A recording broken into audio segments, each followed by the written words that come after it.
Okay, good evening, everybody. Thank you so much for coming. It's wonderful to see everybody here. And if you're watching on YouTube, thanks for taking the time to watch there as well. It's week 3 of Better Understanding the Bible. And in week 3, we're going to talk about the historical books. As a bit of review, week 1, we talked about an overview of the Bible as a whole and ideas like literary styles and languages and versions and all that good stuff.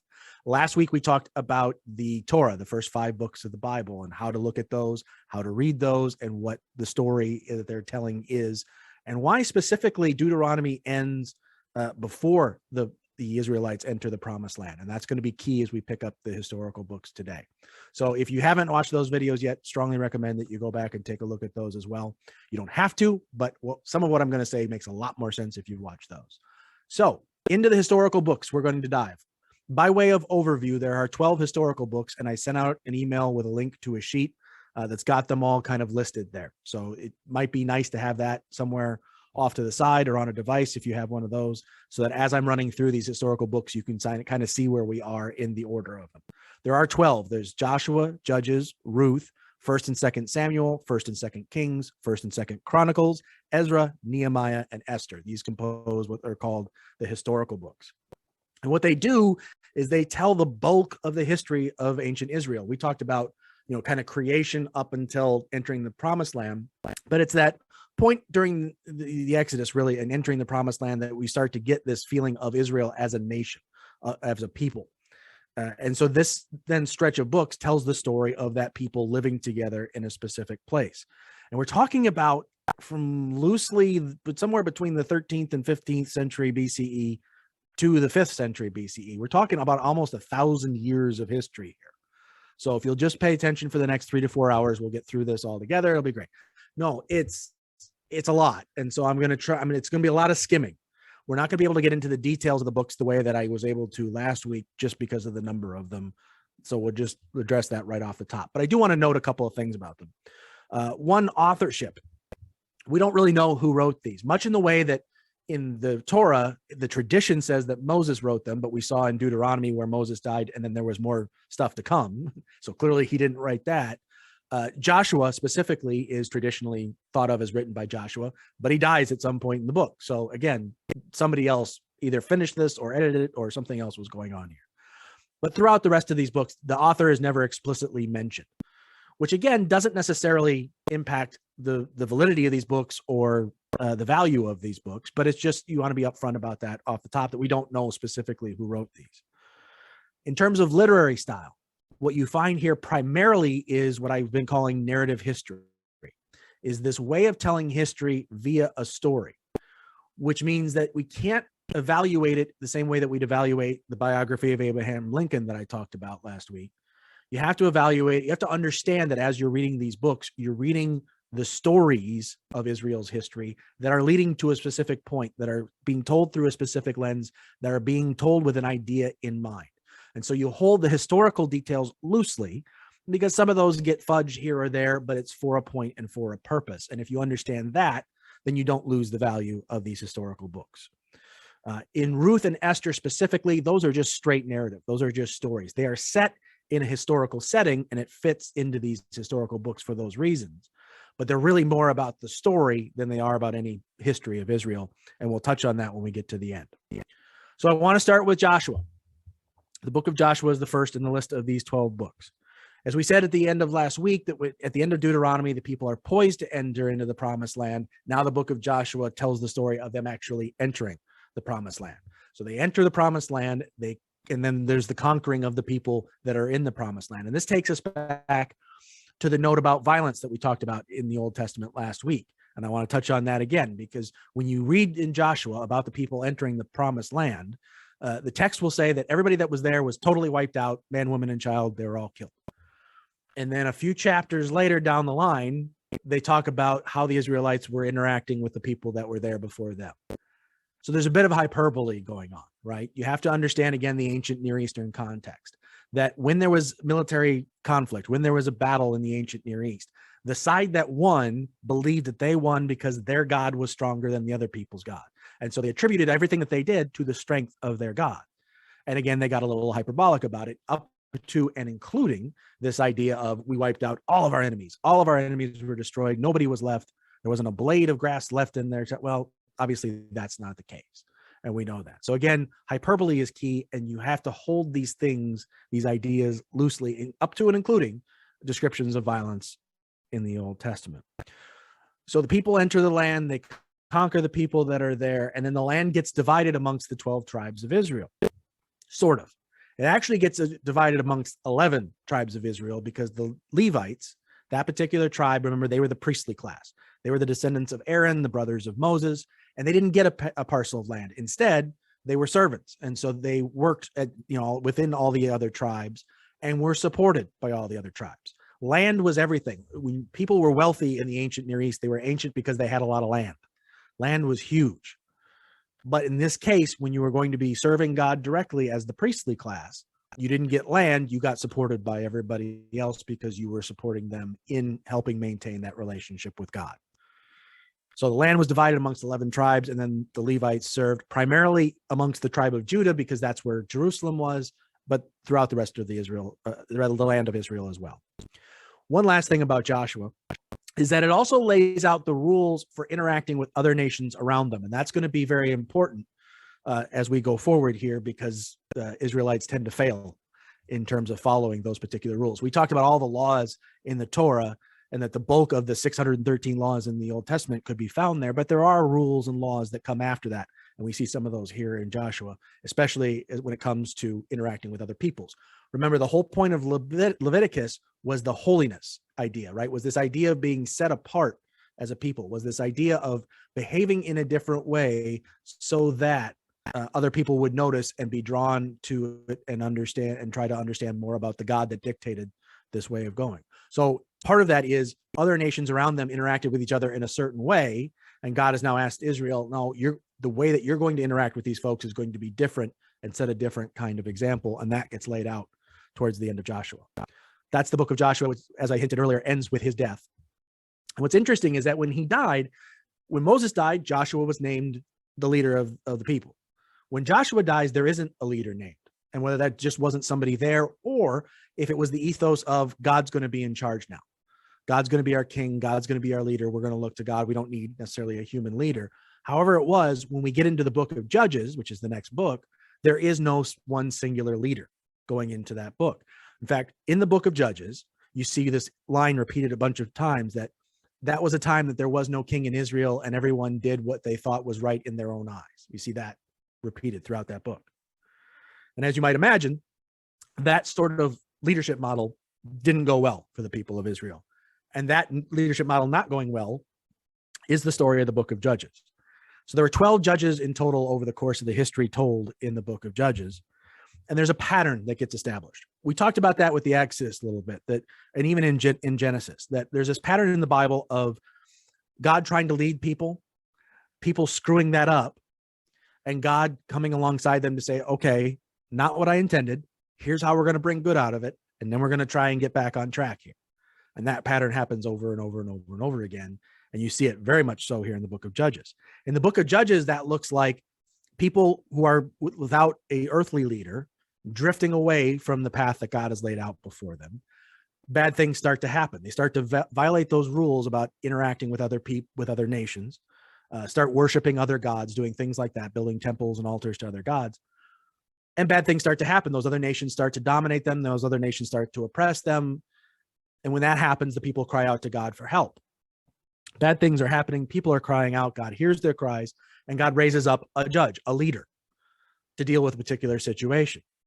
That judge deals with whatever earthly situation that is, helps lead the nation back on track towards the path that God had laid out. And then things go well for about 40 years. Or at least that's the number. I could get into a whole sideshow about the symbolic nature of numbers in the Old Testament, but there's a reason that it was 40 years in the wilderness as people were wandering, and that 40 years was the period of time that things seemed to be pretty peaceful. But as you go through those decades, people start to drift again. And then we start the pattern over again. People drift away. They start doing bad things. The outsiders come in and start to dominate and oppress, and God has to raise up another judge. This happens 12 times over the course of the book of Judges. And that's really the pattern that's there. The story, of course, of Samson is the one that people are most familiar with, but there are 12 different judges, including Deborah, who's the lone female judge. and a great story of a female leader in the Old Testament. But it's that pattern that keeps happening over and over and over again. So we've had the people gone into the promised land. That's Joshua. And then while they're in there, how are they behaving? That's Judges. And then we get to Ruth. And I'm going to put a pin in Ruth. We're going to come back to Ruth at the end, because as I said earlier, Ruth isn't necessarily about the history. Ruth is about the story. That story is set in the history of Judges, which is why that book is where it is. But it's not so much concerned with the history of the people, but more of a story about love and relationship. So we're going to talk about that in a little bit. But on a historical timeline, we go essentially from that era of Judges into the era of 1st and 2nd Samuel. Now you'll notice there's 1st and 2nd Samuel, 1st and 2nd Kings, 1st and 2nd Chronicles.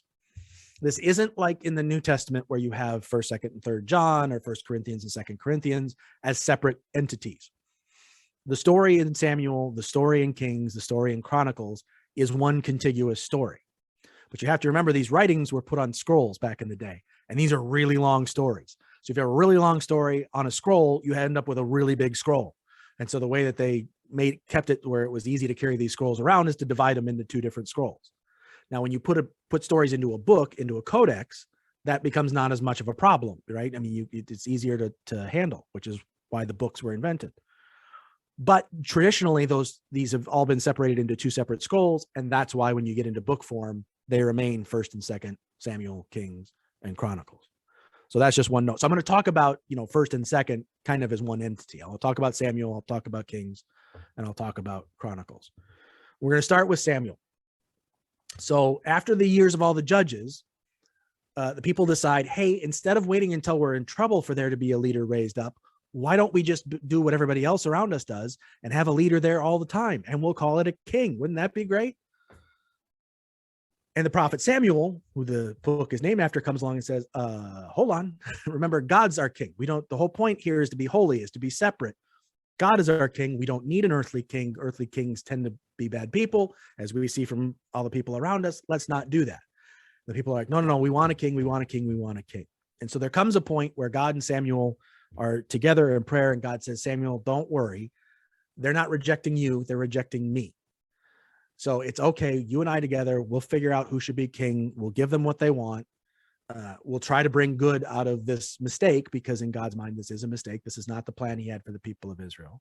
But God is always able to bring good out of problematic decisions by human beings. So we're going to try and bring good out of this, and we'll try and get them back on track. It's that pattern playing out again. So God tells Samuel it's okay. We're going to find a king, and they find King Saul. King Saul is the first king of all of Israel. And like you see so often, Saul starts out as a really good guy. He's smart, he's wise, he's popular, people love him. This is why he's going to make us great king. But like a lot of human beings that receive a lot of power over a lot of people, it's a situation where it can corrupt them, and it does corrupt Saul. Saul goes from being a very good king to being quite a lousy king, and picking fights with countries that he shouldn't, and killing people that he shouldn't, and dominating people that he shouldn't. And there comes a point where Samuel and God are again in prayer, and it's clear that Saul is not going to be a good king for Israel.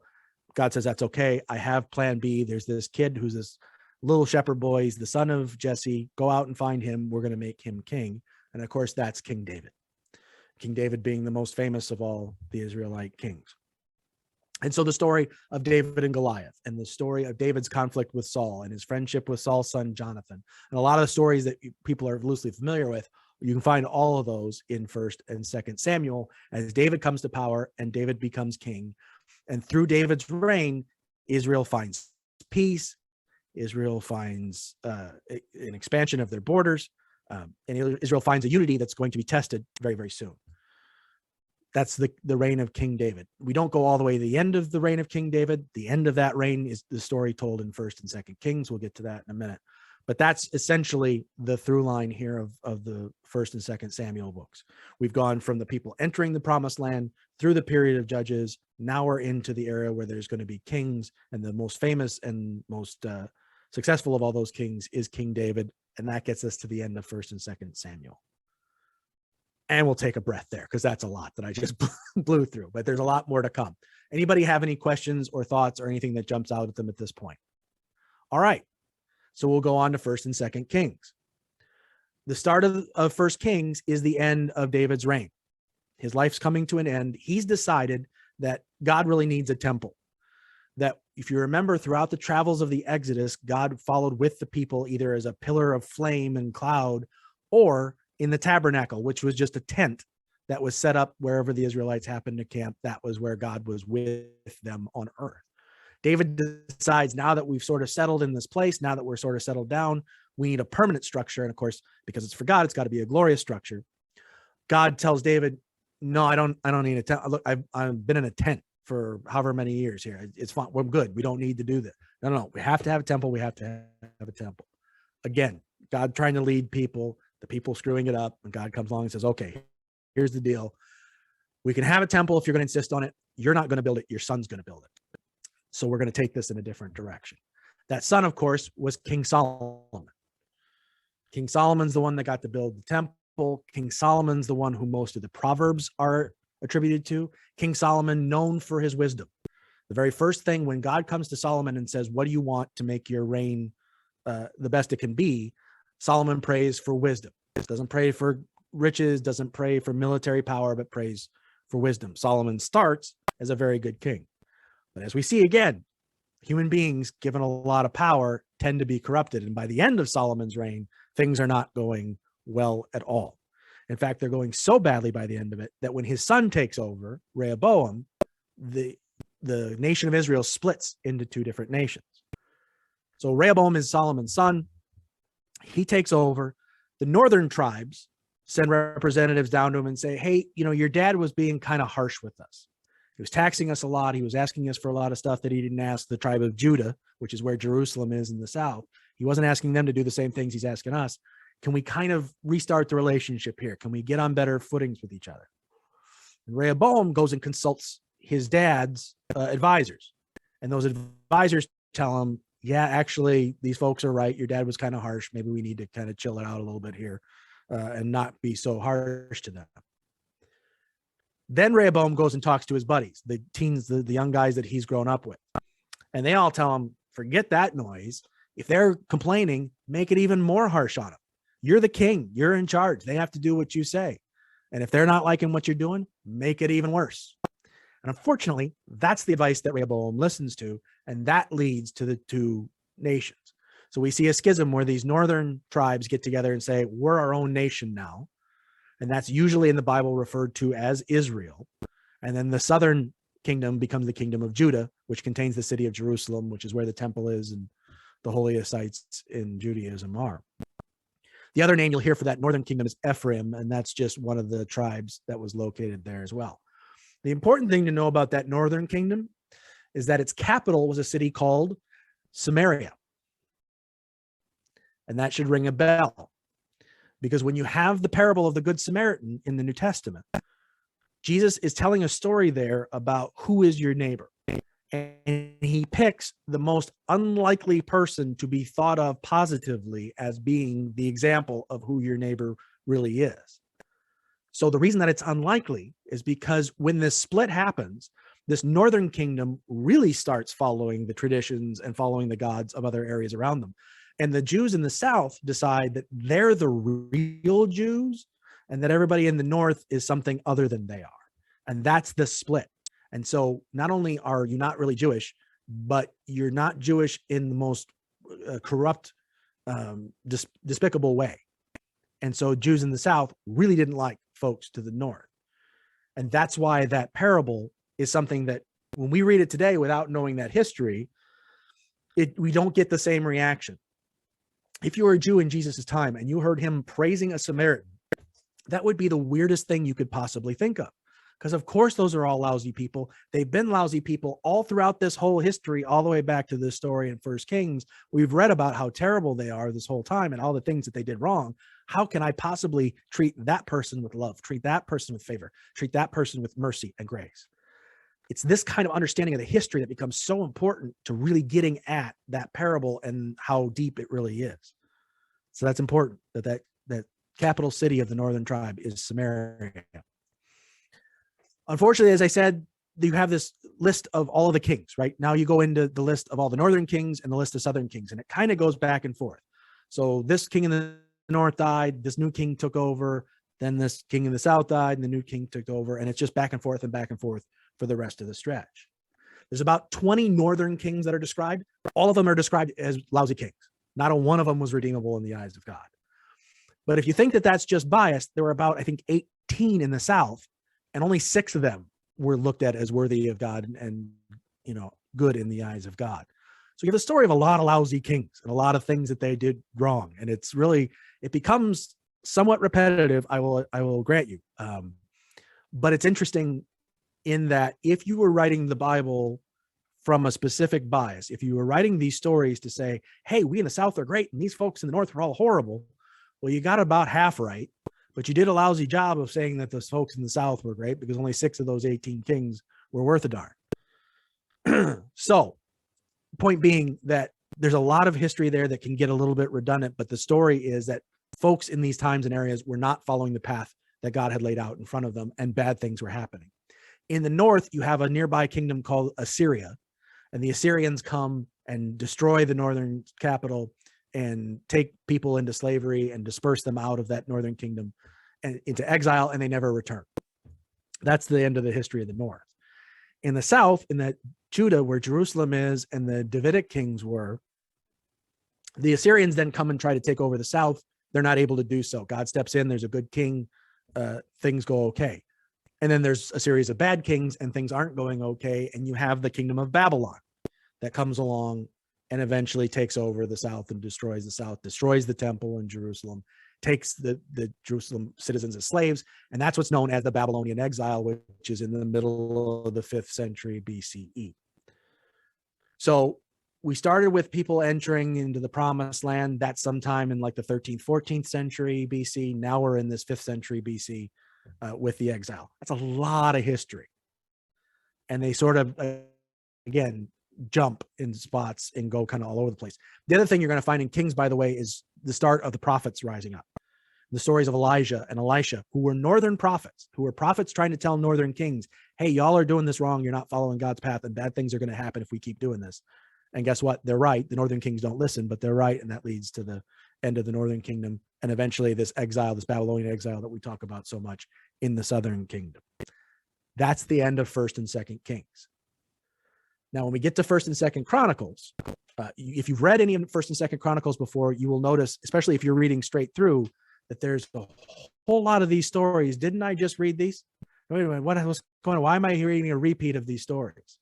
And that's why I asked you to watch the 1st and 2nd Chronicles video, because they do a really good job in those videos of explaining why these are being repeated, why these stories are being repeated. And this goes back to our discussion of historical narrative. When we're writing stories, we're writing history in stories rather than in just facts and quotations and times and dates. You're writing with a thought in mind. And what 1st Chronicles is the idea of summarizing the history that you see in 1st and 2nd Samuel and 1st and 2nd Kings, but doing so in a way that's pointing towards a messianic figure. This is the start of where we're talking about the things that come up a lot in the prophets, especially Isaiah. But this messianic figure, this history is all leading us towards a goal of this Messiah. Of course, we in Christianity believe that Messiah to be found in Jesus, and that's the entirety of the New Testament. But this is where that pointing towards the Messiah really, really gets into it really gets serious, is in the story of 1st and 2nd Chronicles. So what you'll also notice is that some of the stories of King David, say the story about Bathsheba and some of the other bad things that he did, those finally get left out of Chronicles. They're not there, because this Davidic king, the Messiah, is supposed to be a David-like king, and we can't have a Messiah that does the bad things that the King David did. So that's another interesting little piece of it. And it's why, again, you want to hold all of these historical truths very, very loosely, because this is a story being told with a purpose, and that doesn't invalidate the value of the story. It just means we have to understand what's being told and why we're being told it in this bigger framework. Okay? All right. We will go back on mute here and we will continue. We're going to continue with the books of Ezra and Nehemiah. And you'll see on that sheet that I sent you that those two are paired together. They are two separate books, but they're paired together because they tell essentially the same kind of historical story. This is the story of the Babylonian exile and the return from that exile. Ezra is a scribe who returned to Jerusalem from exile in Babylon, with the Torah. He was the first guy to walk into Jerusalem with the official Torah. Here's the first 5 books, the laws of Moses. This is our symbolic return as a people to Jerusalem. Nehemiah was a royal cupbearer in the Persian kingdom. Babylon conquers the southern kingdom, takes people out into exile for 50 years. Then the Persians conquer the Babylonians and send all the Jews home because they don't really want to be bothered with them. So Nehemiah is a cupbearer in the royal court of Persia, but has not forgotten his Jewish heritage, has not forgotten his people, has not forgotten that he wants to be somebody that follows God. And so when he hears how bad things are in Jerusalem, he prays to God, what can I do? And God instructs him to go to the king and ask the king if the king will provide money for materials to help go, and then send Nehemiah back to Jerusalem to rebuild the walls around the city of Jerusalem. So Nehemiah, it's funny, it was a book that we studied in a leadership class in seminary. And it was very much about his leadership skills and how he went about going back and helping rebuild the city of Jerusalem.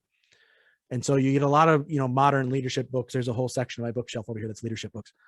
But there's leadership qualities in the Bible, and that was found a lot in the story of Nehemiah. And so this class wanted to take the story of Nehemiah and turn it into almost a one-on-one on how to be a leader, and look what he did here and how he built coalitions over here and how he participated in certain situations in over here, and so on and so forth.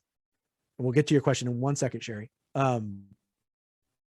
But the truth is that this is the story in Ezra and Nehemiah of the people of Israel coming back home and reestablishing their identity as the people of God. So all of this rebuilding of the city wall and rebuilding of the temple and so on and so forth is true in a historical sense to a degree, but it's also very much metaphorical in that this pattern of God trying to lead the people screwing up, God coming along and saying, no, we can have good from this, and now we're going to try and get you back on track, is very much found here as well. Now, this is them coming back. This is God trying to get them back on track. We've screwed up. We've not followed God's plan. It led to us being dominated by the Babylonians and dispersed out into the Babylonian Empire. And now we're going to come back and try and rebuild our lives, rebuild our city, rebuild our identity as people of God. So there's both a historical and a metaphorical nature to both of these two books. Now, I mentioned earlier we were putting a pin in the book of Ruth because that came after Judges, but wasn't really necessarily telling history. It was telling a story. The book of Ruth is great. If you only read the first chapter, which is what I assigned, that's fine. I strongly encourage you to go back and read the other 3. It's only a 4-chapter book. It's a fairly short story. You can knock it out in about a half hour. And what's brilliant about it is, well, first of all, the fact that it's a story mainly centers around 2 women, Ruth and Naomi, are the 2 central characters in the story. And to think about the patriarchal nature of that society, and that any sort of idea or theology would be trying to be communicated through a story about the relationship with 2 women, is mind-boggling in that particular context, in that particular time. But what it shows to me, and this is now my opinion, so take this for what it's worth, is the work of the Spirit. We talked about in the first week that I do believe the Bible to be inspired, but I also believe that there's a whole lot of humanity in it. But if you were writing this purely without any spiritual guidance whatsoever, if you were writing it purely as human beings in that time, in that place, you wouldn't write a story where the central characters were 2 women. You just wouldn't. And so those stories of women, especially in the Old Testament that come through, are hugely important because to me, they demonstrate the Spirit's influence. So you have the book of Ruth, which is, again, a story of love. It's a story of relationship, and it's a story about how those 2 things can lead you back to God. Ruth and Naomi find themselves in horrible circumstances and try to come back home. And it's in that coming back home that their bond is forged, and they bond with the people, the Jewish folks back at home, and end up rebonding themselves with God, when Ruth especially has plenty of reasons to be mad at God. It's a very thumbnail version of that story. But again, I strongly encourage people to go back and read it. That story is, again, rooted in the time of the Judges, which is why it appears where it is. But it's sort of an interlude. It's a story about people's relationship with each other and people's relationship with God, and how those 2 things are connected in the midst of all of this history. Esther also is more of a story than it is necessarily history. It takes place, the story of Esther takes place after the exile. The thing to understand about the Babylonian exile is when you have all these people separated out all over the Babylonian Empire, and they're gone for almost 50 years. There are some of them that left Judah and Jerusalem as very, very young children and now have spent the bulk of their lives not in that place. So when the time comes and people can return, there's plenty of people that want to go back. But there's also going to be folks there that are like, my entire life is here. Everything I've known is here. Why do I want to go back there? I'm free. I'm not a slave anymore, and that's good. But if I'm going to build a life, I'm going to build a life here where this is the only place I've really known for the bulk of my life. The Jews that stayed from coming or remained and didn't come back home, there's a term called the Diaspora that you'll hear at times. And that's the Jews that are spread out throughout, not in the Holy Land. So that's the setting of this story of Esther. It takes place actually in the Persian Empire. It also explains the Jewish festival of Purim, which is a holiday that occurred fairly recently. A friend of mine who I work with who's Jewish said you can basically explain Purim like you can explain most Jewish holidays, which is they tried to kill us, we survived, let's eat. That's basically the Jewish festivals. That's how she described it. That's not mine, that's hers.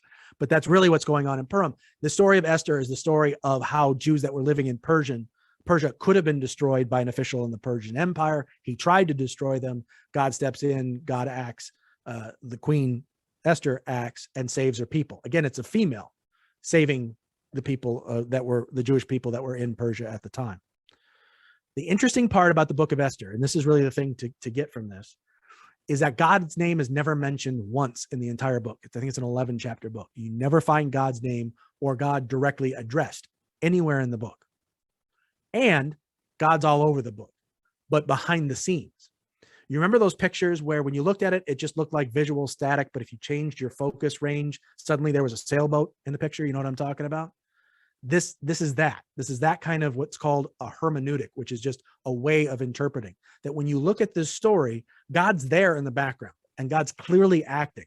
It's just never directly described. You have to look for God in the margins. You have to look for God in the spaces between paragraphs. And this author is doing that very deliberately. This is clearly a book where God acts. It's just never explicitly told to you. You see it behind the scenes. You see it implicitly. What's interesting about that is if you take that idea, that interpretive lens, if you take that hermeneutic is the fancy seminary term, and you go to other books in the Bible, Old and New Testament, and look at it in that way, a lot of things that are problematic, a lot of the ways that God is described that you're like, that doesn't sound like the God that I follow, become less problematic because you see this idea of God working behind the scenes saying, okay, if you need to describe me that way, I didn't exactly tell you to kill all those people, but if you need to describe me that way, because that's how you understand God's relationship with people in that time, in that place, I want to work with you. I want to work through you. And if you need to describe me that way, okay, I'm going to let you describe me that way.